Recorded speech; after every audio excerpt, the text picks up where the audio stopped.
What's up, y'all? It's Donnie here at Driven Dreams. Today's video we're going to be talking about how to do a pre-purchase inspection or a pre-road trip inspection. Both are pretty simple, about the same for each. And I'm going to be showing y'all here on my 99 Miata. And let's get into it. Before we get into it, we're going to start off pretty simple. Before we even get under the hood, we're going to check around the vehicle first, kind of eyeball everything, look at the body panels, make sure everything's good.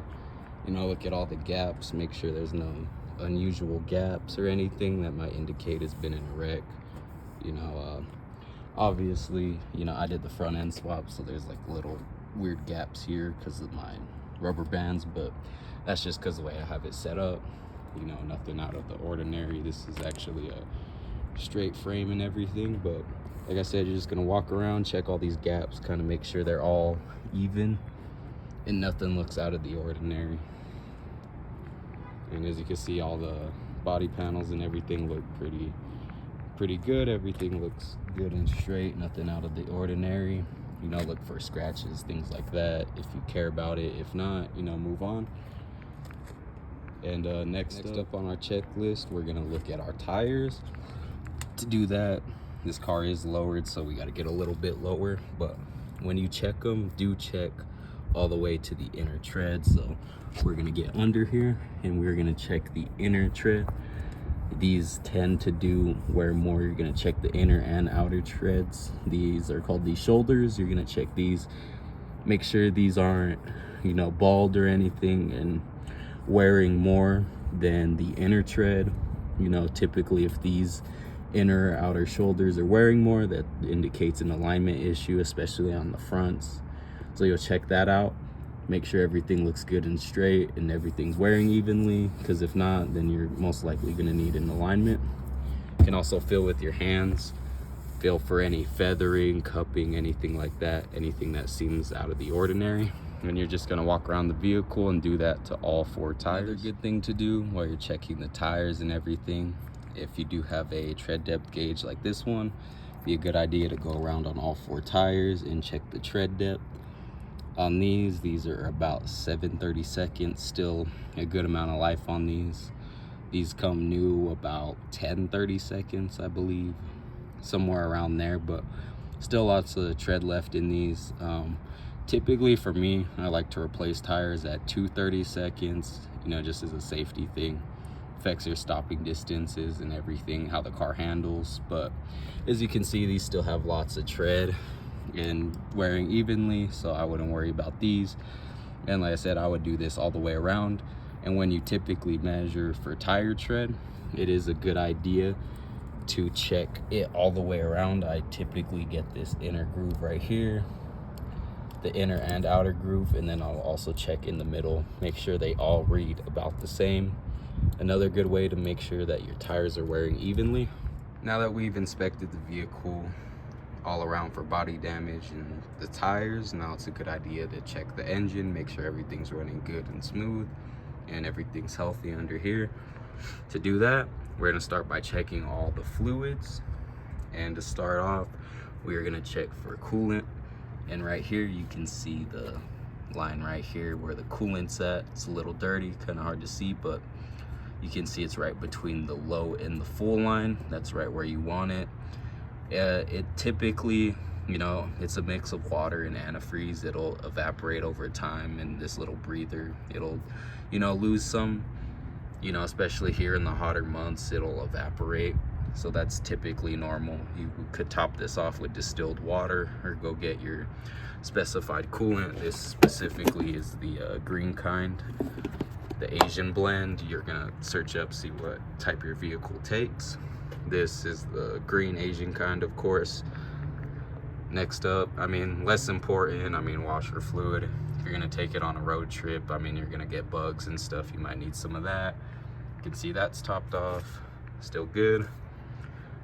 I would pop the radiator cap open, but I did just drive it, so we're not gonna do that. But you can open up the radiator cap if the car is cold and has been sitting. Do not open this up hot, but pop that open, make sure the radiator is full into the top, and you know, you should see it as soon as you open up this cap. There should be fluid right up here that you can visibly see. If not, the car may have a radiator leak, water pump leak, something like that, and it is losing coolant. So that would be a good idea to look into that, why it is losing coolant. Next up, you know, gonna check your brake. And this is a manual, so we do have a slave cylinder, so that has brake fluid as well. But you can see both of them in between the full and low lines, which is completely fine. Like this, as well as the coolant, you know, as your brake pads wear and stuff, you do lose fluid, you know, to compensate for the brake pad wear. So it is completely normal to see it, you know, at this level. You know, as long as it's below the minimum line or above the minimum line, you'll be completely fine checking that. Next up, you know, you would check your AC and power steering, but I did delete those on this car. So, you know, you can pop your power steering reservoir. Mine would be right about here. You know, pop that open, make sure the fluid's topped off and everything. But we don't have that. You know, to me, power steering and AC is more of a commodity. Those you really don't have to worry about. You know, if it is a heavier car, obviously you need power steering, AC, give or take. If it's a long road trip and you need it, make sure it works. That's a good idea to check that. Power steering as well, make sure that, you know, this car is turning smoothly, but we don't have either of those, so we're gonna skip past that step. And next up, we're gonna check our oil. Right here, we have our dipstick. Pull that out. And when you do read for oil, you know, I would pull it out, wipe it, and then put the dipstick back in and then check. But you can see right here, kind of hard to tell with the glare, it is right in between, right there. It is good between the full and low line. You do want to make sure that the oil is in between this crosshatch section of the dipstick. It should be somewhere between there. It doesn't have to be completely full, but at the same time, you do not want to see it below that low line. You know, that could indicate they've been driving on low oil for a while, or it could have a serious engine issue that it's leaking or burning oil. And this is also a good idea to look at your oil and make sure it is nice and brown like that, not black. Dirty oil can cause engine problems. So this is a good idea to check your oil level and the quality of the oil. Make sure that it is still a nice brown color. And this also would be a good idea for you to kind of check under the hood. This is rear wheel drive, so the engine is mounted vertically like this. You know, if you do have a front wheel drive car, the engine is going to be diagonal like that. You know, so it's going to be different to look at things. But this, since it is mounted forward, you could see everything right here. You could see all your belts and everything. You know, I do have this cover off right here. There's a timing cover just to make it easier to do, you know, like a timing job and stuff like that. So I can actually visibly see the timing belt on this engine. So, you know, this would be a good idea. You know, check the timing belt. You can see it's nice and good. Don't see any wear in that, any cracking, which would indicate a new timing belt. And luckily for the Miatas, these are non-interference engines, so even if I did snap the timing belt, I could just retime the engine and it would run perfectly fine. Versus, you know, like some Hondas, interference engines, you snap the timing belt, whole engine needs to be replaced. Valves hit the pistons and it's no good. But, you know, this one, non-interference, don't have to worry about it. Be also a good idea to look into that. It is good to know what type of engine you are dealing with, whether that be interference, non-interference, you know, how many cylinders, stuff like that. You know, if you are going to be working on your own car, that is going to make a difference in your repairs and everything. So good idea to check all this out. You can see our accessory belt looks good as well. No cracking, you know, feels nice and good, like how rubber should. When you do fill your belts and stuff, they should feel nice and soft, you know. They should not feel hard and brittle. If they're hard and brittle, they typically need to be replaced soon before they snap. Next up on the checklist, I would say start the car. get it up to operating temp, and this would be a good idea for you to check if both of these fans are working. One typically turns on about 200 degrees. The other one turns on when the car gets a little warmer, but one fan should be on when you're at idle and up to temp, and the other one should kick on as soon as you turn AC on. A good idea to test both of these fans. You want both of them working. If they're not working, you're gonna have overheating issues. Good idea to check these out as well. Right, and once you finish completing that little checklist to do, now would be a good idea, you know, to take the car on a little test drive. If it's a manual or automatic, regardless, make sure the car is shifting through all gears smoothly with the car idling and everything. Make sure it sounds good. There's no unusual ticks or anything. Look under it while it is idling. Make sure nothing's dripping down. You know, if the AC is on, it is normal for water to drip out of the system. Make sure it is water and not coolant. But after this, I would take it on a test drive, make sure it shifts through all gears nice and smoothly, no noises, anything like that. After that little checklist up top, now would be a good time to get underneath the vehicle.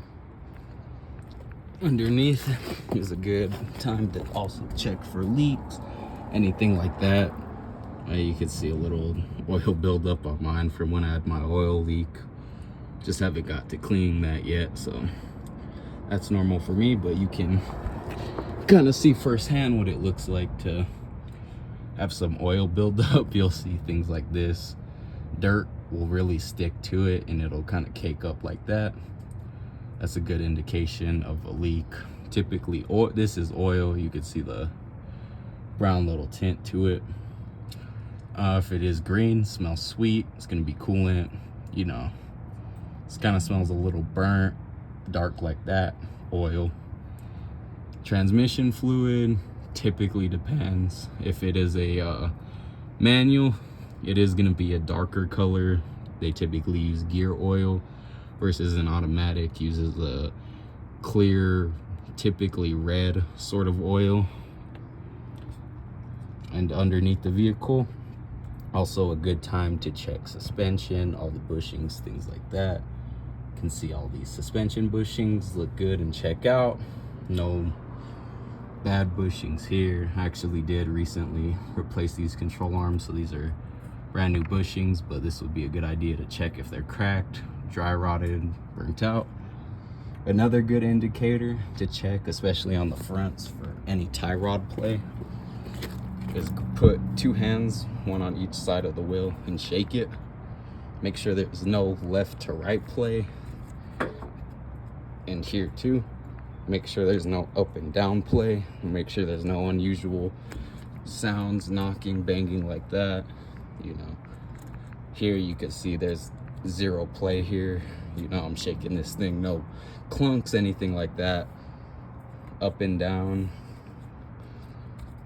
nothing like that, because that'll indicate like a control arm, ball joint, tie rod end. Different ways to kind of check this out. And also with the car in there, you can obviously see the tires a whole lot better. Make sure there's no screws, anything like that. Look at them around. And this would also be a good idea and a good time to check your brake pads. You can kind of get a visual inspection. You can see these pads have lots of life left, almost new, so don't have to worry about those pads or any of this suspension going out on us. That all is in good top shape. And here up front we can see a whole lot better. You can see our tie rod right here. With our tie rod ends, you can see those bushings all look good. When you do examine these bushings, you're gonna look if they are torn and if they are leaking grease. These do have grease inside of them, and when that grease comes out or the boot rips, you know, they run dry on grease, and they do, you know, run metal on metal, and these bushings do go out, and that's when you get a lot of the play, left and right play, up and down depending on what it is, and your tires, and you don't want that, especially going at highway speeds. This is a good time to check for all of that. And, you know, also check, you know, your control arm end links, you know, check these out. These are aftermarket, these aren't OEM, but the OEM is like a rubber bushing. Check those too. But as you can see, all of this checks out and looks good. And also depending, you know, if the vehicle's 2-wheel drive, 4-wheel drive, you're gonna check for different things like your transfer case, your front differential, things like that. But since this is just a front engine, rear wheel drive car, a lot less parts to worry about. So here we can, you know, check in the rear, check our control arms. These look good. Our bushings don't look bad, you know, typical for the age. And this is also a good time right here. This shaft is our axle. This is what spins the wheels and delivers the power. Check these axle boots out and everything. Make sure everything looks good. And these look good. As you can see, no tears or anything, no leaks like that. The strut looks good, no leaks there or anything. And good idea to check your brakes and everything right here. Looks good. You do see there is a little bit, it is wet right there a little bit.